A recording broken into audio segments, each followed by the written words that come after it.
Hi guys! Ito na naman po ako. At last time I told you from my first vlog that I will share with you some touristic places that I've been to. This time, in this video, I want to share with you the time that I visited Monasterio de Escoliar, o mas kilala sa pagiging historical resident or palasyo ni King Philip II. Siya lamang naman ang pinanggalingan ng pangalan ng ating bansang Pilipinas. And located ito sa hilagang kanluran ng Madrid, capital ng Spain. And 50 minutes drive lang ito from there. Do you know guys na ito ang pinakamalaking Renaissance building sa buong mundo? Na itinayo noong 16th century. Imagine, paano kaya nila ginawa ito nung mga panahong yun na walang technology or anything? Kaya I'm really so amazed. Every time I went here in Europe, talagang na-amaze ako sa mga buildings, sa architecture, sa history, sa cultures nila, and food. And di ko talaga in-expect guys na makakarating ako sa mga ganitong lugar. Dati sa history class ko lang to nakikita, then ngayon talagang personal na. Kaya nakaka-overwhelm yung kabutihan ni Lord. As in, never kong in-imagine dati nung bata pa ako na matutupad tong mga pangarap ko. Medyo may pagka-ambisyosa na din kasi ako dati. Pangarap ko talaga nun na makapasyal sa iba't ibang bansa. Kasi dati, hagya na kami makapunta sa Manila or sa Calapan. Even sa Calapan, para lang mamasyal. Pero mahirap ang buhay. Wala nga kami maipansaing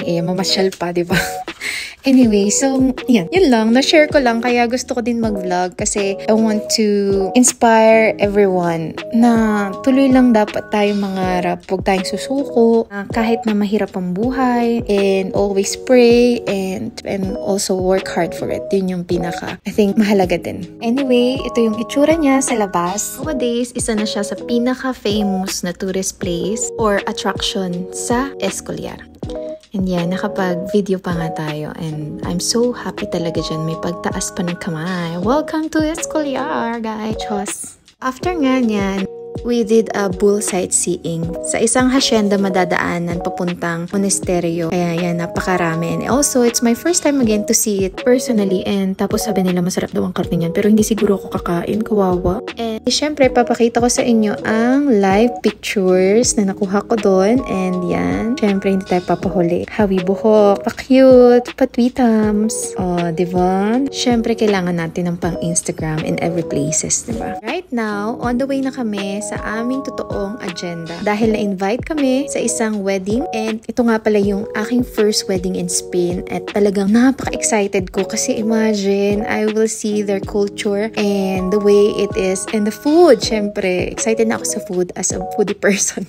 Takaw talaga. And also, excited din akong makilala sila and ma-practice yung aking Spanish even though sobrang beginner ko pa.